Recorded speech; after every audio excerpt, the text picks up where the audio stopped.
Okay, so today we're going to be looking at some of Bean's hands from his move up to 16 NL from 10.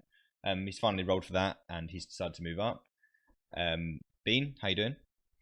Hello, everyone. This is Bean. So you moved up 3 days ago, 4 days ago, Yeah, something like and that. you've got like 4 sessions or something, like 2,500 hands or something like that. Is that about right? Yeah, And you've selected a few that you want to look at for today. sure have. So we've got like 8 hands, is that right? We've got 8 all in, yeah. Yeah. So a few of these I have seen, and a few I haven't. And yeah, so we're just going to look at them in a certain order. I have seen a few of them before that I wanted to put in a certain order because they're against similar opponents or the same opponents. So we're going to look at those in order, and then there's a few at the end which I have not seen. So we're going to start the ones which I have. And you've won. I think you've done quite well so far. Is that right? Yeah, not too bad. How have you found the games generally? Different or not really? I think the style that I play suits 16 NL more because people fold to bluffs more. You think that's noticeably different, or do you think it's Yeah, okay? I think it is. But I've only played a couple of thousand hands, And yeah, and you love a I've bluff. done. Yeah, I do, and I've done really well out of the one session in particular, and then I've actually got 2 losing sessions, but they're just not quite as swingy as the winning sessions, which is why I'm still in profit. Cool. So you've won like what, 4 buy-ins, 5 buy-ins? Is that right? Something like that, yeah. Cool. So we're gonna look at your hands and see if we're still doing some of the right things. Obviously, nothing really changes in terms of our strategy. So let's have a look at some hands now. Go through a few of them and see what we think. So we're starting off with this hand, which is Ace Jack of Spades. Yeah. Yeah. So if you want to go ahead. So we're in the big blind, and this particular guy. So we'll give a background because this is part of the session that I was watching. So I watched his first session when he moved up, just to see how things were going. And this particular opponent we identified as pretty good. Is that fair from a couple of things that we saw from him? Yeah, he was a good player. Yeah. So we saw him do a few good things, and that's all we really know going into this hand. His 3-bet percentage is low, but I think that's probably an anomaly because there's only 200 hands, and I think he was probably a little bit better than 4% 3-bet. Would that be fair? Yeah, definitely. Okay. So he opens, and I think we have pretty clear 3-bet, which I'd like to see. Good. And he decides to call. So we go to in position on the flop, and he's going to be checking his whole range there, so that's fine. And we decide to go ahead and bet for a third pot. I think that's reasonable. I don't think you want to be checking back there. Seems like you certainly want to be getting value from things he could have there. He could have pairs underneath that. He could have weaker aces for sure. Probably his ace kings are going to 4-bet you pre. So yeah, I certainly think this is a good spot to bet. And there's a lot of draws as well. So I think he can easily have stuff like, there's a lot of flush draw combos and even some straight draws. He can certainly have 7-6 and stuff that he's not going to fold pre. So extracting value from them, and we might get check raised semi often, but not a huge amount. Would you agree? Yeah. So the turns are 10, and he should check, I would imagine. Yeah. And this is close. What do you think about this spot? I can't remember what I do now. What do you think now? You never remember anything, so it doesn't matter. Looking at it now, I'd continue because I just anything ace jack, ace king, ace queen. I continue. Obviously, it's turned. If there's a 10, if I had ace 9 here, I wouldn't. Okay, so I think that it's fair to continue here. It doesn't complete any draws. We expect to get raised sometimes when he has a draw, so he could certainly have ace 10. He could definitely have ace 10. Pocket 10s is the only other thing that changes here. He probably would only just call after you 3-bet. Probably wouldn't 4-bet 10s because I don't think generally people think that they're 4-betting 10s to value here. He doesn't know anything about you, which we'll go into in a minute.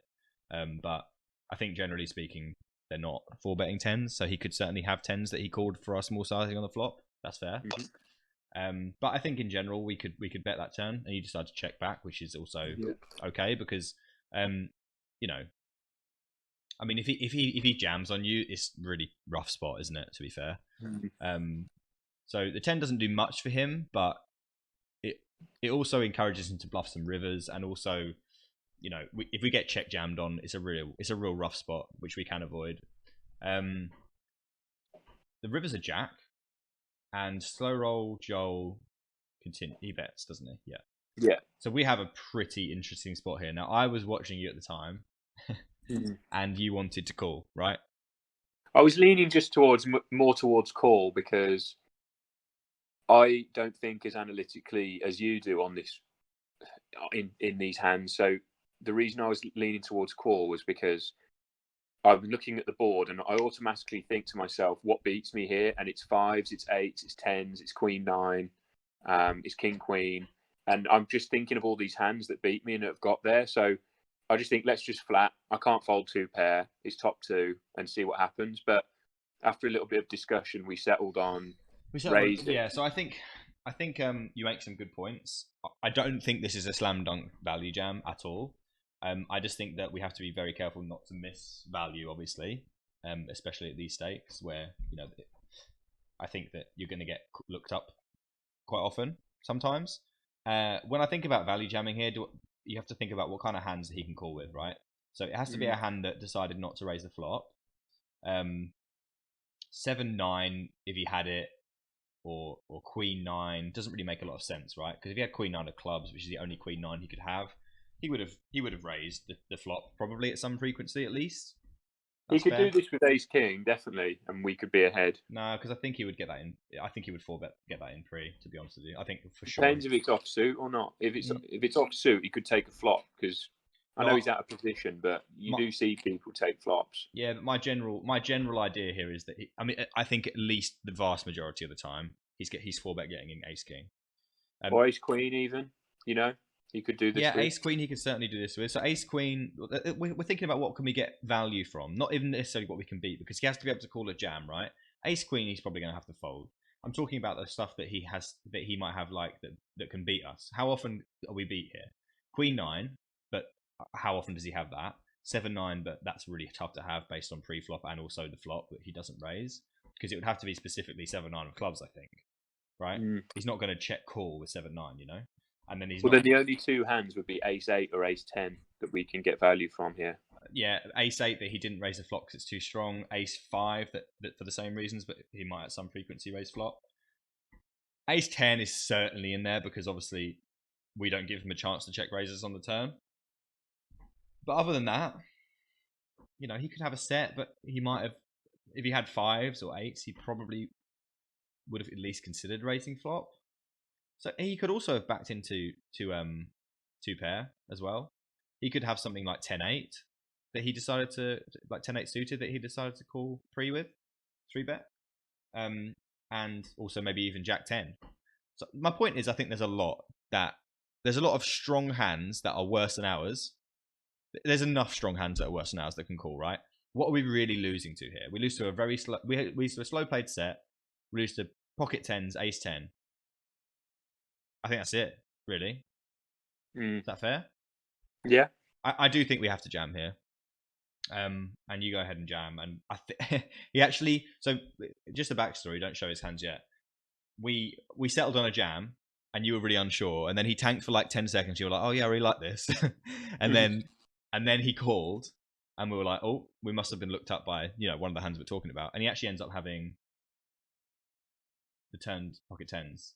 Which is really unfortunate, but one of those things, right? I think our play is fair, and I'd like to see what people think about this hand because I think it's really interesting. But I think our play is fair, so we'll go ahead and say that's fine. I think, but certainly an interesting spot for sure.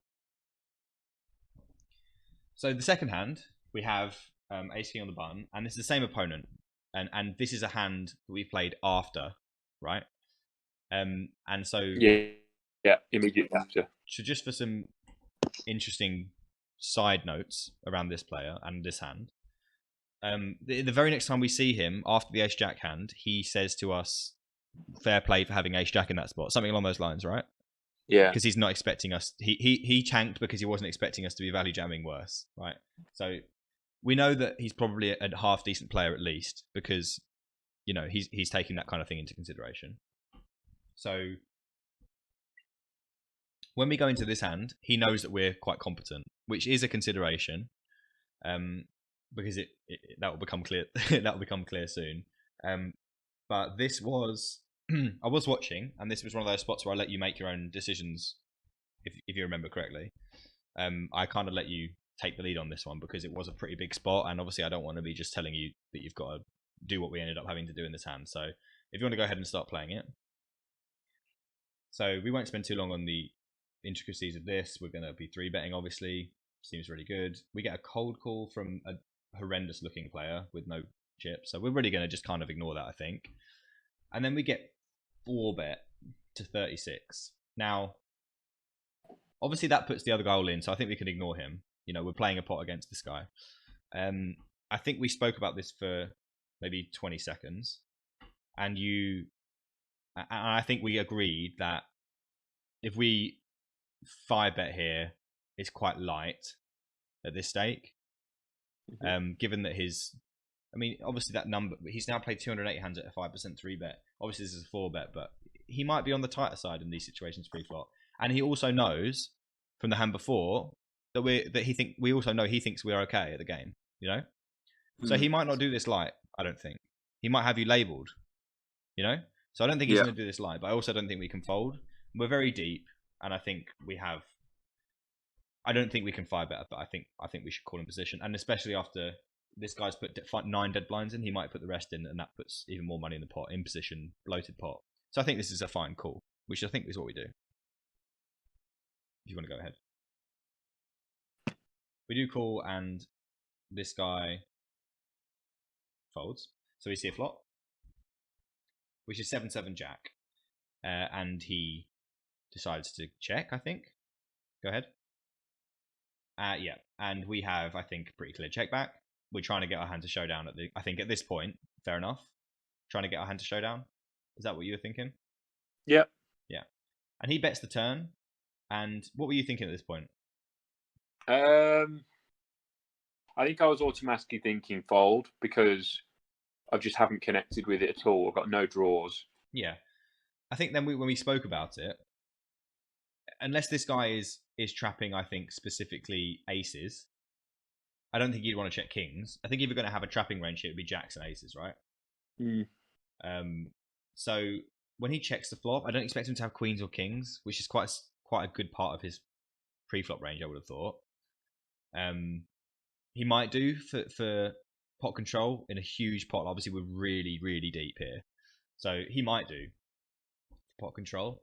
But I think with ace king high here, we're blocking aces and kings, which is going to maybe slow play sometimes, aces at least.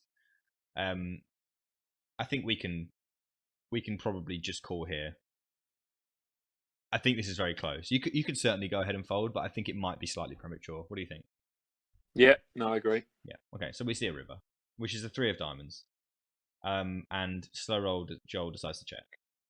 Now, we were in this situation, and I remember saying to you, you know, this could be a chop, but you know, we have a situation here where our opponent's probably telling us at this point that he doesn't have a super strong hand, I would think. So unless he's getting super trappy with jacks or incredibly trappy with aces, there aren't that many hands that are going to like a bluff here, is my assessment. So I remember saying to you, look, this is your hand. You do what you want, but we could be chopping a lot here. We could be checking to lose to like, you know, a 4-bet bluffed ace jack that was pot controlling.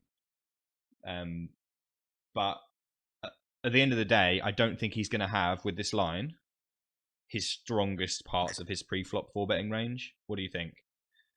Yeah, agree. So I said that I think to you. Also, we have an ace as well, so we block bits and pieces. And to be honest, all that goes through my head here is we can't win if we check, because I know my hand's likely not. Well, we might chop, but it's interesting. I think he probably would have checked the turn with ace king. But if it's a chop, he's going to fold when we jam, because he can't call with ace king here. I think he could. It's very tough. I'm struggling to find like a hand that he definitely plays like this. Ace king's an interesting decision I think he would probably just prefer to check the turn. I don't know. But I would assume he doesn't have queens and kings very often playing like this. Aces he can maybe have if he's super tricky, and jacks is certainly reasonable, but that's very, very trappy as well. I think on the whole, the general player here isn't going to have the strong parts of their range. So we spoke about that for maybe 20 seconds, and I said, look, this is your spot. You do what you want. And then you decided, go ahead, to jam. And I think that's reasonable, honestly. Like we've just spoken about. I don't think unless this guy is like some sort of god, not god, but like unless he's like really tricky and he's playing lots of different strategies and incorporating loads of checks and balance in these spots, which I don't know that for sure we can say. I think that against the majority of his range that plays like this, even though we don't have a real handle on what that might look like, even the stronger parts are going to have a real tough time here, because we spoke about this at the time. We really do rep jacks quite well, I think. Because I think that we probably wouldn't bet the flop after he checks. I think we'd certainly just call the turn after he shows interest, and then after he checks, we have a situation where we're trying to get value. So our play is pretty much saying I've got pocket jacks, so we don't want to be doing this too often, I would say. But when we block aces and kings, I think this is and given his line, I think this is reasonable, certainly on the aggressive side. But okay, what do you think? It's definitely aggressive, but how I play. Yeah, well, fair enough, mate. You got to stick true to yourself. But we end up getting the fold, which is great, which is less important than what we think about our play. But it's always nice to get a fold when you stick in 167 big blinds with ace high on the river. Mm-hmm. So I think that was well played, and certainly a very interesting spot. So now we're moving into some hands against one particular opponent, who we learned over the course of these hands was pretty much the best kind of player you're going to find at this level. Wouldn't you agree? Yep. And I think we get owned a little bit over the course of these next few hands, but also we're trying to hold our own against, this is an opponent that's testing us. He's really testing us here. And we're looking at these hands to see if we hold our own. And I think for the most part we do, but they're certainly worth looking at again. So we have ace queen offsuit on the small blind, sorry. And you want to go ahead and play through this pre-flop? Mm-hmm. And this is the player ghost 12, opens to 3. And we decide to 3-bet, which is very reasonable. And our opponent decides to take a flop. King 8-3 is certainly, I would say, better for our range than his. He's not going to have, aces or kings super often. He's at least going to 4-bet them at some frequency. Ace king, he's going to 4-bet at some frequency. So this is a pretty good board for us, I'd say. He's going to have pocket 8s. He shouldn't have pocket 3s, I don't think. But he's certainly going to have pocket 8s. He might have pocket 3s, but he's certainly going to have pocket 8s. But then again, he doesn't. We're just doing really well on this board, right? So when we have a backdoor and an overcard, I think it's completely fine to go ahead and bet this. Is that fair? Yep. Yep. So we bet and ghost calls, which he's going to do with nines through queens and maybe king queen suited that he didn't 3-bet, but it didn't 4-bet. But at the same time, which he's going to probably have king queen 100% of the time here suited at least.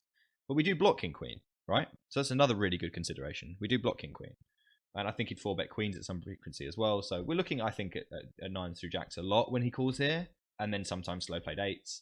And then sometimes ace king or king queen, Mm-hmm.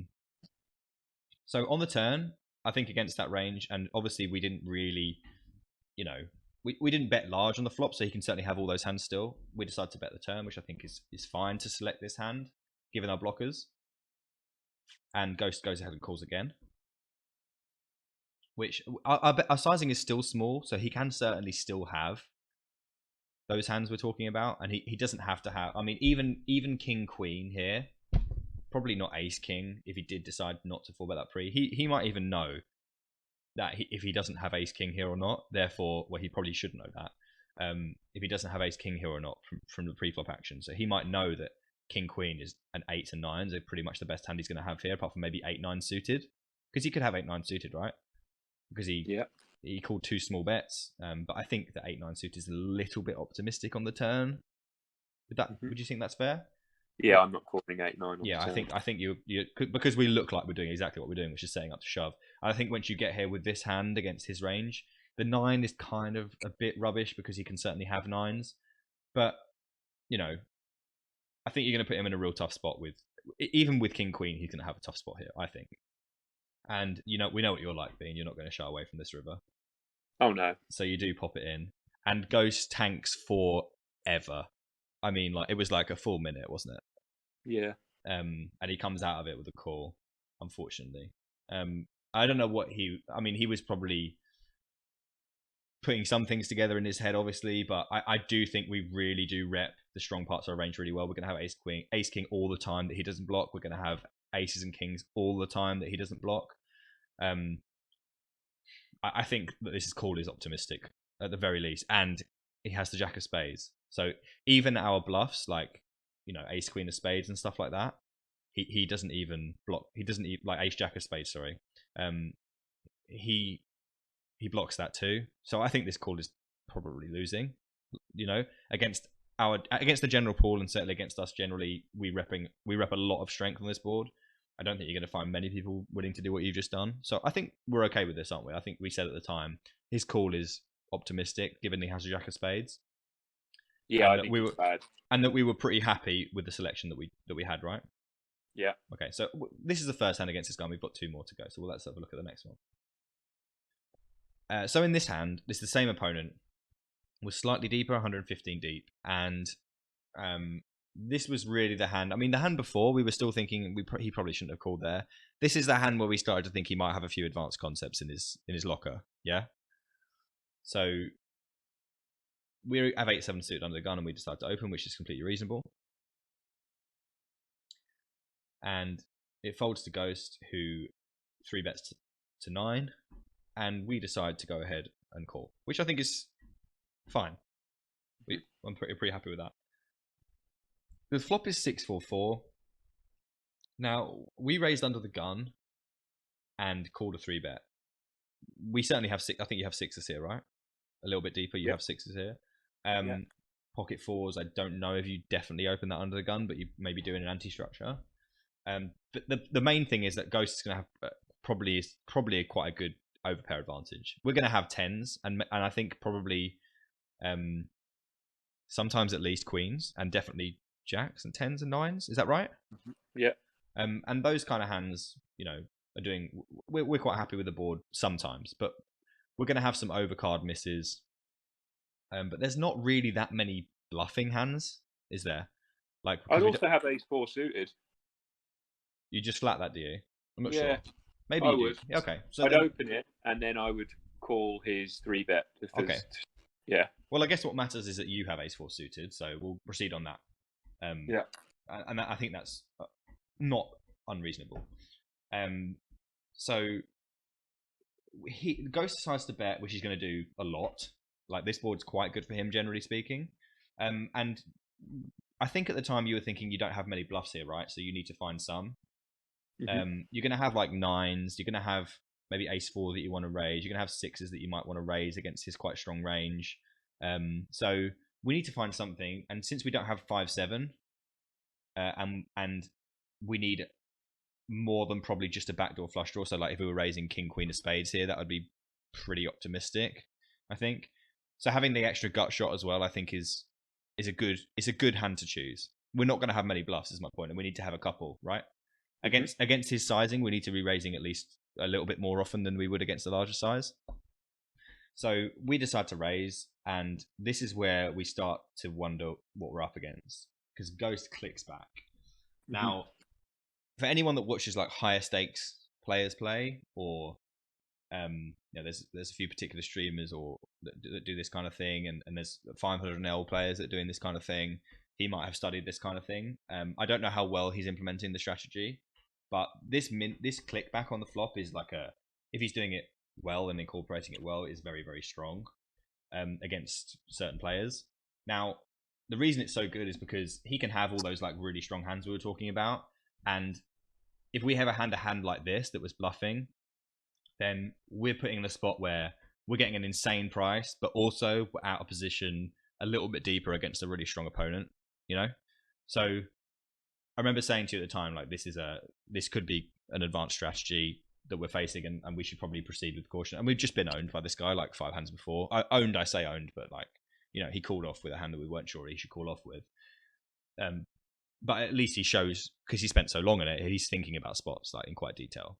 And when he clicks this back, I was starting to think, I don't know if he thinks that we maybe have like pocket nines here that we do this with, that we probably would at some frequency do this with. But he might not know that we. I don't think you do that, do you, with pocket nines? No. But people do sometimes, and against pocket nines, he's setting himself up quite well here. If he has because obviously he has overpairs, and I'm not convinced he's going to have that many bluffs in this stake, but he has to have them. He has to have some clickback bluffs, and I'm not sure what they would look like on this board texture. But he does click back, and we're in a situation that we're not facing very often. We're getting 5.6 to 1. We have a backdoor flush draw, and a gut shot, and 2 overs. I think that we probably have enough to continue here, but obviously going all in is out of the question. Would you say that's fair? Yeah, I think that's fair. Yeah. I think I'm expecting him to be strong here. Yeah. More often than not, and I know that I need a good turn. Yeah, and I think we were pretty prepared to check fold the turn, which is why this is really good from him, because he's extracting a little bit more value from these hands. Yeah. But at the same time, we would just barrel this turn a lot, so. I don't know. It's an interesting. It's cool. I like it, but it remains to be seen whether he's employing it really well. We managed to get a fairly standard turn card for you. I would say that's fair.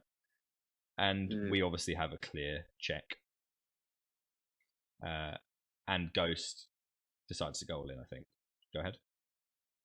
Yeah, and Ghost goes all in, and we have a very, very difficult spot in which we call. You can see how though this would have worked if we had, because we see he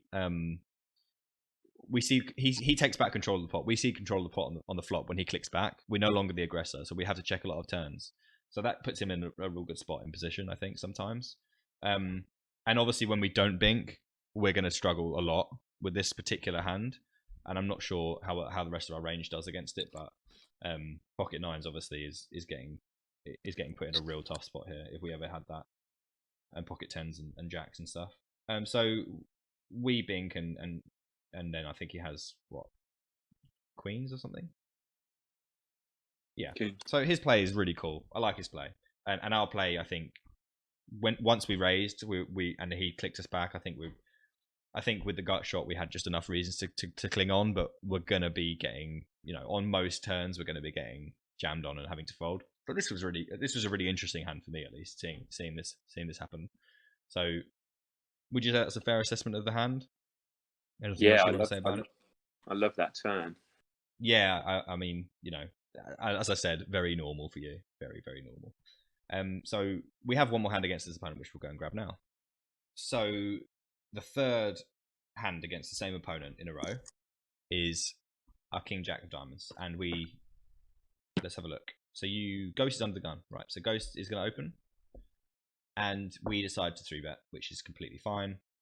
This is obviously we've got the history now. Ghost looks pretty damn aggressive pre-flop, and I think this is definitely a reasonable hand to take as a 3-bet, and he decides to call. We see Queen 8 6 2 diamonds, which obviously we have. The Queen high boards are very different to King high boards in that they hit his range a lot more often than the King high boards do, and they hit our range a lot less often than the King high boards do. So obviously we still have Ace Queen, we have Kings, we have Aces. So we're not doing very badly at all. We have King Queen suited, and then obviously to balance those hands out, we're going to have to bet with our King Jack suited of diamonds, right? To balance those value bets out. So when he checks, which he's going to do all the time, we decide to bet, I think, small, which is fine. And Ghost, I think he decides to call. So, I mean, given that we bet small, we can rule out some maybe flush draws, I suppose, because we block a lot of them, and he might have. He has to raise quite a bit with his. If he had a set like 8s or 6s, I think he would have to raise those. on the flop, at least somewhat some of the time, because you know we bet's quite small, so he's going to want to raise probably more often than not with those hands, and then with his draws as well. The 9 of spades completes the Jack 10, but a Jack 10, if he had it, like a spades Jack 10, and obviously we block Jack 10 of diamonds, he would have to have either Jack 10 of diamonds or Jack 10 of spades, I think, to call this flop, and I think at least sometimes he would raise that. So I don't think this turn is like very bad for us. He could have pocket 9s, which would be unfortunate, but hey ho. And then what does he do here? He checks. Yeah, and then we decide to bet again because we picked up a gut shot, and we still have the diamonds, which is very reasonable. I still think we'd want to bet here with aces because of what I've just said about the 9 not really affecting things much. And you know, okay, I think it's just fine to continue here because we want to do that with queens plus kings, aces, ace queen. I think still, and Ghost was in the tank for a while, I think, if I remember correctly, and he comes out of the tank with a jam. Now we're getting 2.3 to 1, which means we need 30%. Now, this isn't the strongest part of my game, but I think, what do we have here? I think it's like somewhere in the region of 25%. I remember saying to you, I didn't have enough time to work it out at the time, but I remember all the cards running through my head, and I thought it's not a million miles away. We also have an overcard. Yeah, we have an overcard. We have, if that's live, I think we're pretty close to what we need here. We have a gut shot. We have the diamond draw, and we've also put quite a lot of money in the pot. It's very close, and I think I'd probably end up folding here. I mean, if I call here, I'm not expecting to win like much at all. Yeah, but we don't need to win all the time to make it profitable. It's just, is it profitable? Yeah. And I said to you, you can do what you want here. I think that should probably fold, but you decided to go ahead and call after tanking your entire bank. Was that right? Yeah. Yeah. And we bink because we're bean. Yeah. And he had ace queen, and this is when I said, yeah, this guy knows what he's doing because he knows that card is gonna leave us with a lot of draws, like even like Jack 10 of spades we're gonna have and stuff. Even King Jack of spades that we decided to bet the flop with and then barrel turn. We have a lot of draws here, so I think that Ghost play is very reasonable. What would you think? I think it's more than reasonable. I think he's played it really well, yeah. And who knows, he might watch the video, but he should have won 2 pots there against me, and I think both of them. So, yeah, I mean, he should win them more often than not, right? But we his poker, we get to win sometimes. It's not like we have zero equity in any of these spots, but we're certainly struggling in some of them, and he put us in some really tough spots that were really interesting. So, I think that was an interesting hand. Yeah, I've learned more from those 2 hands with him there than I have from countless sessions with the entire rest of the pool because of his strategy on the turn in both spots, and it's made me think, why would he do that? And he's extracting max value in both spots. And I think he knows here that he's going up against a draw, but 2/3 of the time or more, he's probably going to be good, and that's exactly when you need to put your chips in. So I think his play is really strong on both boards. Really. There's a good chance that he figured that maybe we're imbalanced towards draws here. We might have a lot of draws here. We might have ace king of diamonds and spades. We might have Jack 10 of spades and diamonds. We might have Jack 10 is there, but we might have there's a plentiful amount of draws that we can have here, and he might think potentially, and maybe not unreasonably, that you wouldn't bet the turn here with ace queen or kings or aces. He blocks aces. He doesn't block kings, but you might not bet 100% frequency on this turn. It is a bit of a dicey turn, but I think for the reasons we said, we can go ahead and bet. So I think that his play is cool, really cool, and I think you played your hand fine up to the point where we called, and I'm pretty sure that we probably have to fold, but I'd like to hear what people think about that one.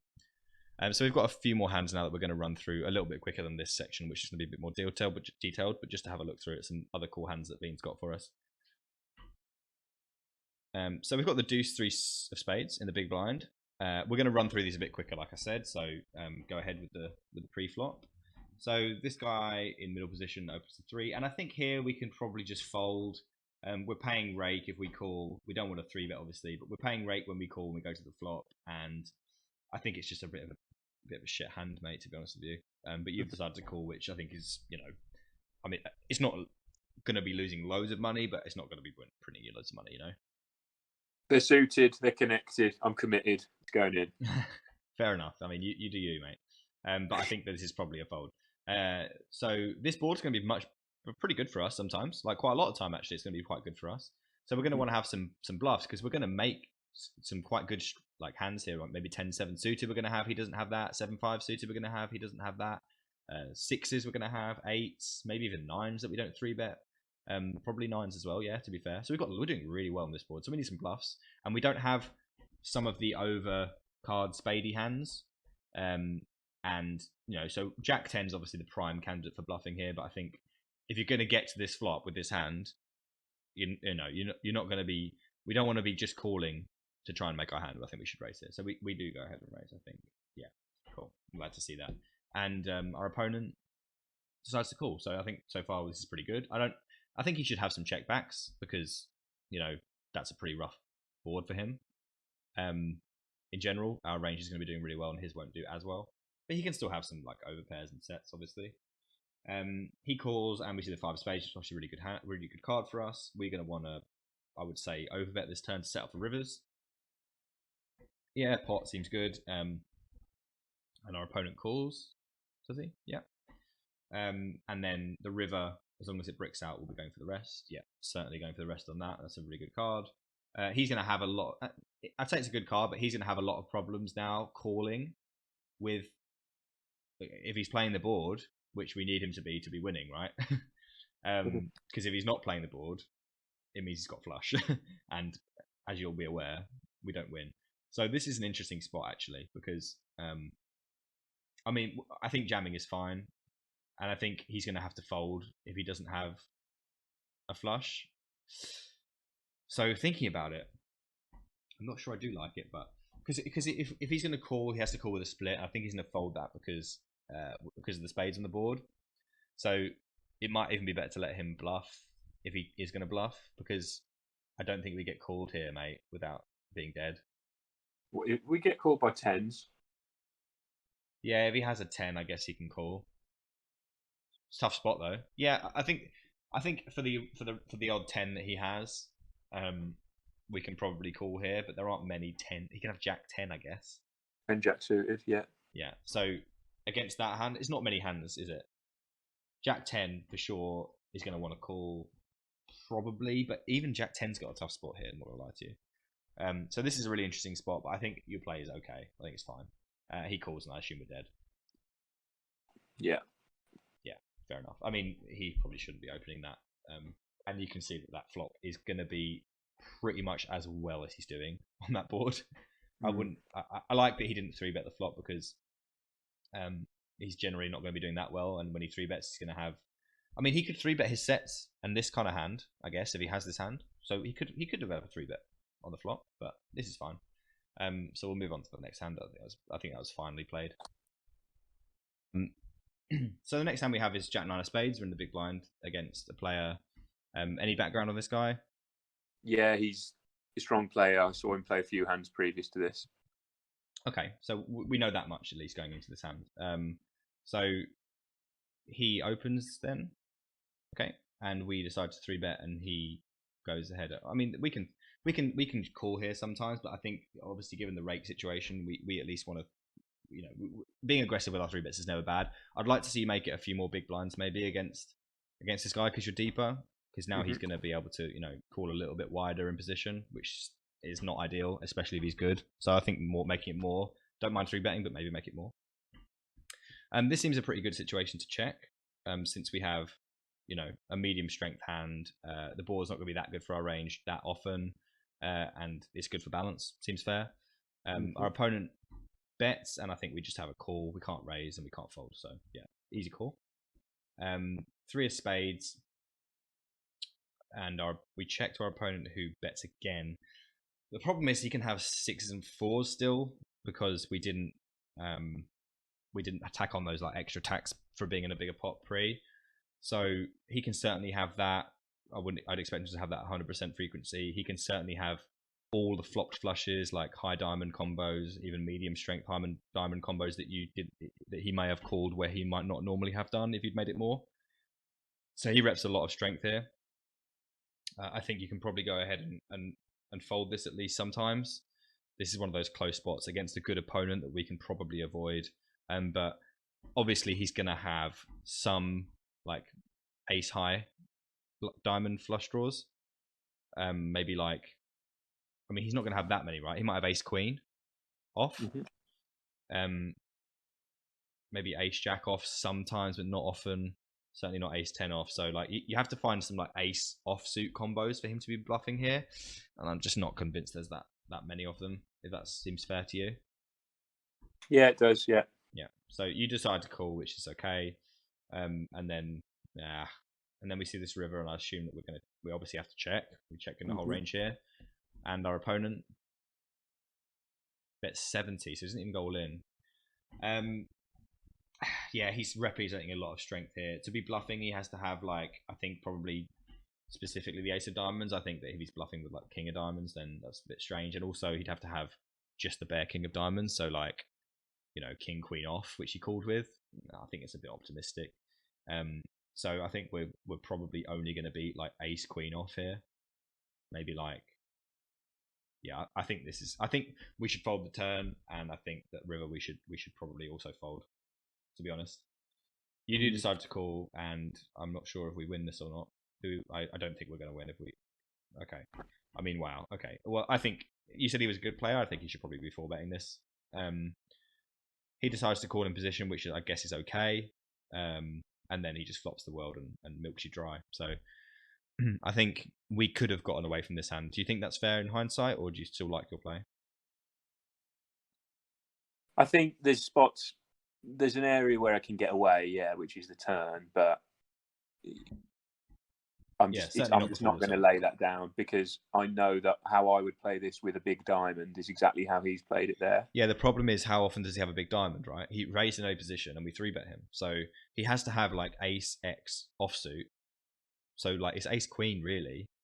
And then obviously we block ace jack, which he may or may not have called the 3-bet with anyway.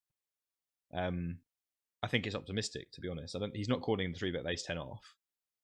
No. So I mean, he has to have literally ace queen off or ace king off, you know.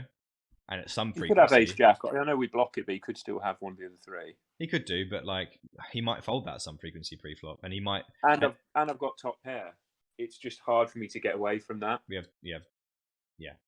I think that I personally think that you could go away from, given that there are. I think he's going to have considering he can have 4s, 6s, and every value combo of diamonds above, you know, every reasonable diamond combo like jack 10, queen jack, etc. He's going to do this with all the time. I think he's going to have way more value bets than bluffs here, and I think we can fold. I think also I can get away on the turn because he could have 10s. You know, I block it, but he could have jacks. Queens I expect to 4-bet.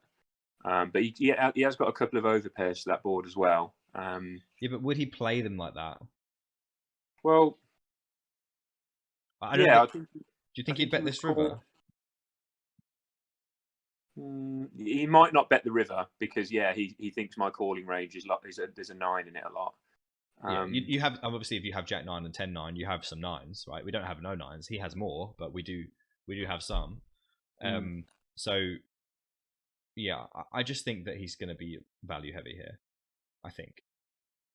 I'd like to see what people think, but I have a feeling that you're going to struggle to find him bluffing here very often.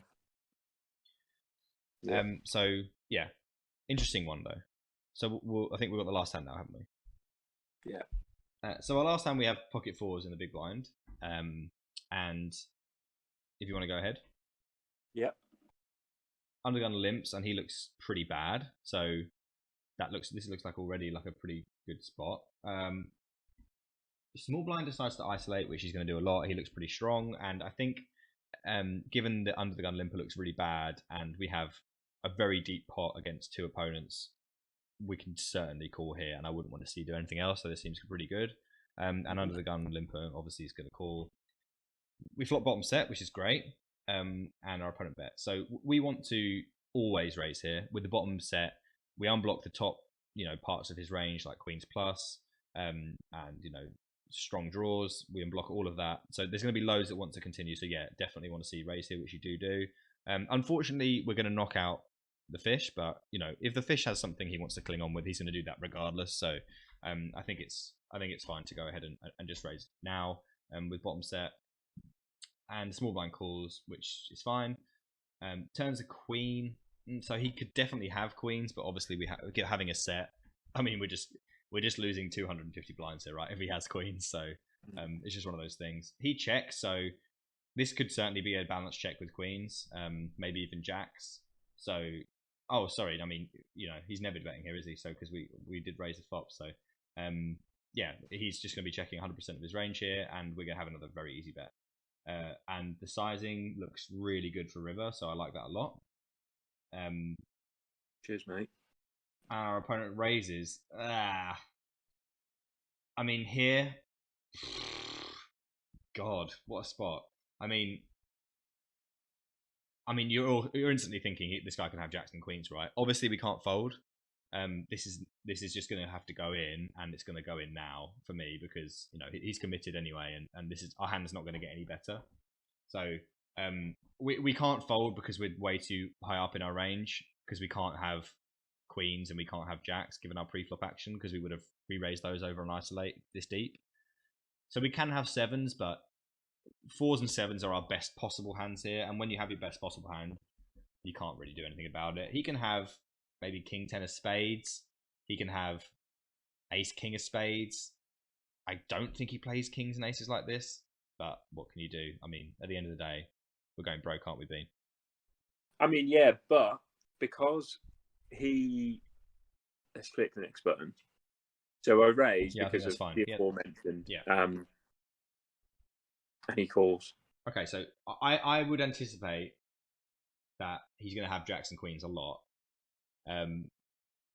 But then the spade gets there. So the only way we really win now is if he's played aces and kings like this, which would just be very, very strange. But show me what. I mean, he looks solid as well, so I don't expect to win here very often. See, I don't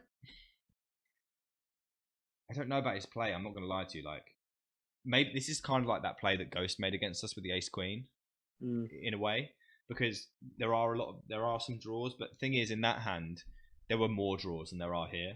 There aren't really that many, hands. 10-9 of spades and king 10 of spades. That's not that many hands. I think his play is not good. I'm not gonna lie. I'd much prefer him to just call. I like his play up to the turn, but I don't see how he gets value from worse on this turn. Do you know what I mean? I think everything that continues here, because I think with a draw, you'd probably have a pretty easy fold. Because you're not just calling what he made it. You can't just call. You'd have to go all in, right? And that's a lot. So I think even with like 10-9 of spades, you're probably not going to be able to continue. So only your value range is continuing. So queen jack, which we decided to raise a flop with, which we probably don't have. Maybe 5-6 of spades as well. We definitely have too, I suppose, given the fish. So I think he's particularly. I mean, given that we can have fours and sevens, 5-6 of spades, king 10 of spades, and 10-9 of spades. I guess that's what the range he's assigning us is. And I think he's basically saying that he's committed and he didn't want to really just call and then let a card come off. I have some sympathy for it, but I think probably just. What do you think? I think calling's probably better. I think you're right. Yeah, but we scoop a 510 big blind pot on our first, 2 days of moving up to 16-0, which is going to help the graph for sure. But how have you felt generally about the move up so far? Fine. You going to stay there? It's much more swingy. Like you do see that numbers tab obviously moving a lot quicker, whether you're in profit or in the red. But I think my style suits 16-0 much better. Yeah, I agree. I think staying there for you, as long as you're not absolutely stacking off every day, seems pretty good. So I have to say, I have to say that I've been impressed with your play recently. Like, I think you're thinking on a much higher level than you ever have, and I think you're feeling much more confident with your play than you ever have. So from where you went from playing 41-23 to here, I think is you should be pretty proud of that. To be fair. Cheers, mate. You had a good coach. Thank you. Anyway, so we're done. I think that was really interesting. So, punt or no punt, I guess, to bring you back down to earth next week. Yeah, that'll do. Perfect. All right, we'll keep it up, mate. Thanks everyone for watching. Any comments, obviously, leave them below. And obviously, you know, Bean is like my first student. I'm also coaching someone else at the moment. If you're interested at all in coaching, then you can catch me on the normal channels, which is EC22 with 3Ys on Twitter, and also EC22 with 3Ys poker at gmail.com. So thanks very much, and I will see you guys on the next one. See ya.